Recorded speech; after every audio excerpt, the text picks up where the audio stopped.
Steph Taylor, and this is my pod talk on how to monetize your podcast with a digital product. So first of all, why would we want to monetize our podcasts with a digital product? Digital products are a low risk, high reward way to monetize your podcast. Firstly, you can launch and validate your product, a digital product, before you put the work in to create it. You can sell 10 or 1,000 for pretty much the same amount of work and for pretty much the same amount of overheads that go into it as well. You can start creating them from day one of podcasting journey rather than sponsorship or advertising where they want to know your download numbers, they want to know who's listening. You can start creating and selling and monetizing your podcast with a digital product before you've got your first ever listener. And lastly, you can help your listeners to get bigger wins, which will in turn keep them more engaged because now they are more invested. You've helped them and they are going to be the most engaged listeners because of that. So I'm going to share with you today my 5-step process for monetizing your podcast with a digital product and how I turned one product, a product that was all about teaching people how to launch a podcast, into $750,000 in the space of 12 months. So step 1, listen.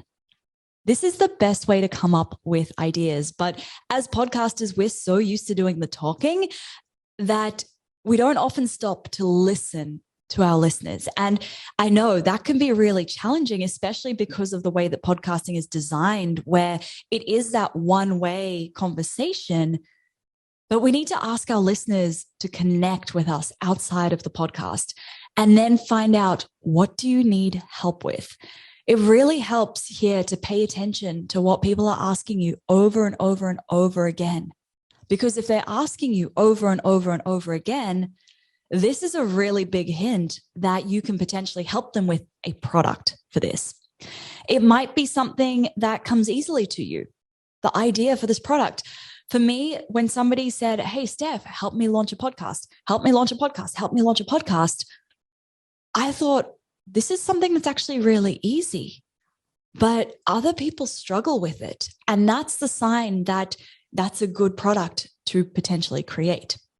So the way that I created the podcast launch plan, and I'll use this to illustrate every single step that I'm walking you through in this process, but the podcast launch plan was a $197 product that made me $750,000 in 12 months. And this idea, it's the most simple idea, but it came about because people kept asking me how to launch a podcast. And I thought, maybe there's a potential product here. This is how profitable products are created. It's not by this big, crazy, bright idea. It's by the idea that solves a product. And I'm not an expert in podcast launches, but it was something I knew I'd done. And I knew I could teach it to people who are in a similar situation to where I was.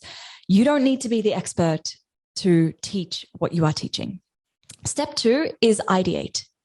Once you have those raw ideas or that raw idea for the product, flesh it out.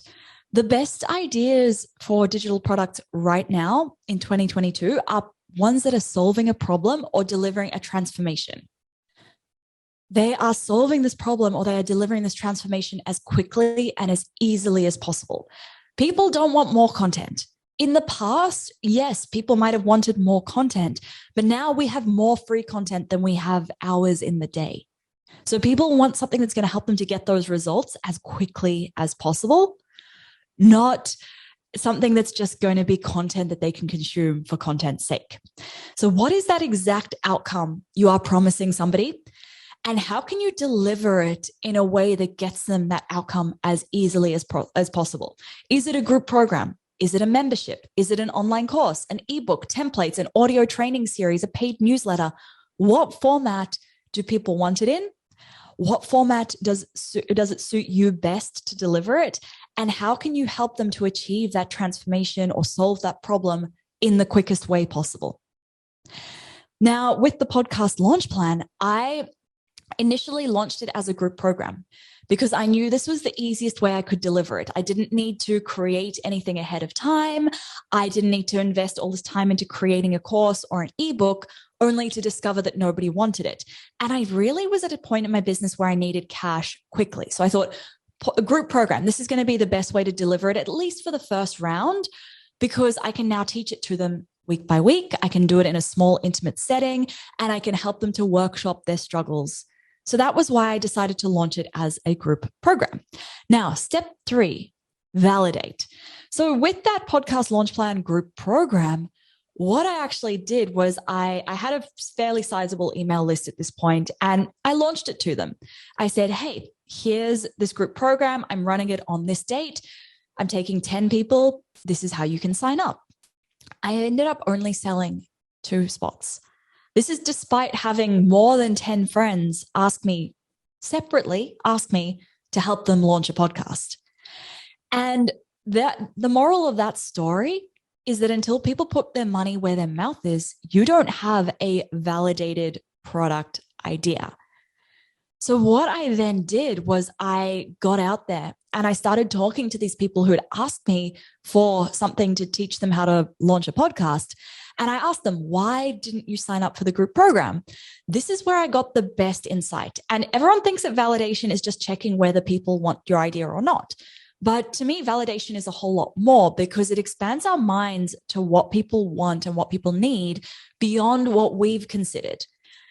What I discovered from surveying these people and talking to them was that actually they didn't want to learn how to launch a podcast in a group program. Some of them wanted to do it in 4 weeks. Others wanted to do it in 6 months. They wanted to do it self-paced. They weren't able to commit to showing up to live calls, and they weren't sure that if the group setting was the best way for them to learn. So this told me everything I needed to know to pivot completely. I then relaunched it.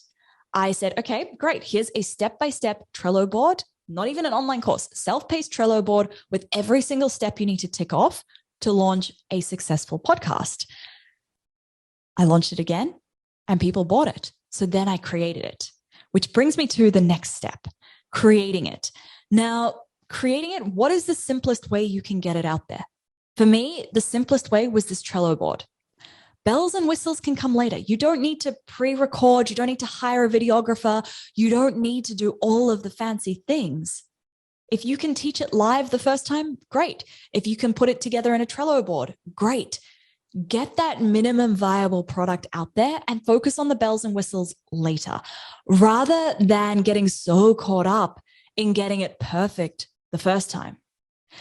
Now, somewhere where people get stuck is comparing sites where they're going to host it. I see this happening a lot with people who are launching courses and memberships. They'll sit there and they'll think, oh, do I launch it in Kajabi? Do I use Thinkific? Do I use Teachable? And they'll spend more time considering which platform to launch it on than they will nurturing their listeners to get them to the point where they are ready to buy this course when they launch it. If it's a course or a membership, can we make it minimum viable product by teaching it live on Zoom? Once you've taught that first round of students, great. Maybe then we can look at investing in a portal. Maybe then we can look at investing time into recording things. But can you teach the things live the first time you do it? I see a lot of people getting stuck in the create stage, in this step, for months.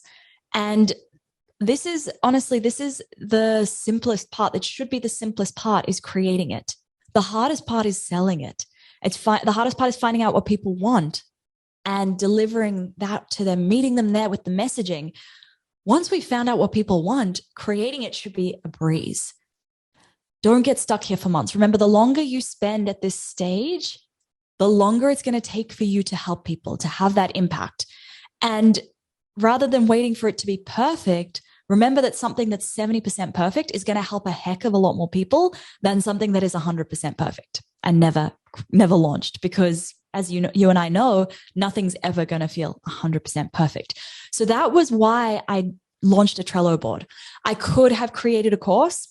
I could have taught it week by week. I could have pre-recorded the lessons, but I wanted something that was going to be the most minimum viable product that was going to help people to achieve what they wanted in that self-paced way that they wanted. And that was how I came up with the Trello board idea. Step number 5 is promote. This is something as podcasters we don't naturally do very well, especially when we're used to consistently delivering so much content for free on the podcast. We deliver so much value, that then when it comes to actually asking people to work with us or promoting something to them, we don't want to sell. Now, your podcast is going to be a great way to promote this new digital product. But I want you to step outside of the mindset that the digital product is just there to monetize your podcast. Instead, how can you use your podcast to grow your email list and then promote this digital product to your email list? Can you run a free masterclass and promote that free masterclass to your podcast listeners? This is how I got the podcast launch plan to being a $750,000 product, by running multiple free masterclasses. And then eventually, once I knew that the messaging was it was on point, it was perfect. Once I knew the messaging was perfect, then I recorded the masterclass and I automated it. And I'm constantly giving calls to action. Hey, go and register for my free masterclass on how to launch a podcast. That drove $750,000 of sales with one product, not just me consistently talking about the product. How can you get this product in front of your listeners as much as possible? Can you seed it into your podcast content? So when you're talking about your podcast or talking on your podcast in a show, how can you add little bits from that product? How can you constantly add little references? You might say, hey, well, in my podcast launch plan, I dive a little bit deeper into the exact equipment that you need based on where you are recording your podcast, because it's not the same for everybody. And then I would go on to talk about the rest of my podcast content rather than just promoting the product all the time. Once you have success stories from your digital product, how can you interview them on your podcast or create case studies or weave testimonials into your podcast content? And how can you share content on your podcast that gets them to where they need to be ready to buy your product? For example, with the podcast launch plan, I know one thing that's holding a lot of business owners back from launching a podcast is that they don't know if they have anything worth listening to. So a great episode to overcome that would be 7 things that you can share that are worth listening to, or here's how to uncover your perfect podcast idea. That gets them to the point where they are then ready to commit to creating a podcast and to buy my product. Now, so to recap, digital products are a really low risk, high reward way to monetize your podcast. You don't need to be an expert to create a digital product. You just need to be able to improve your listeners' lives in some way. And you don't need to be that expert. You can just be a few steps ahead of them and guide them through something that you have already achieved. You don't need an entire library of products. All you need is one really good product that you can sell over and over and over again. And there are 5 steps for monetizing your podcast: listen, ideate, validate, create, and promote. All right. Thank you so much. I am Steph Taylor, and this has been my Pod Talk.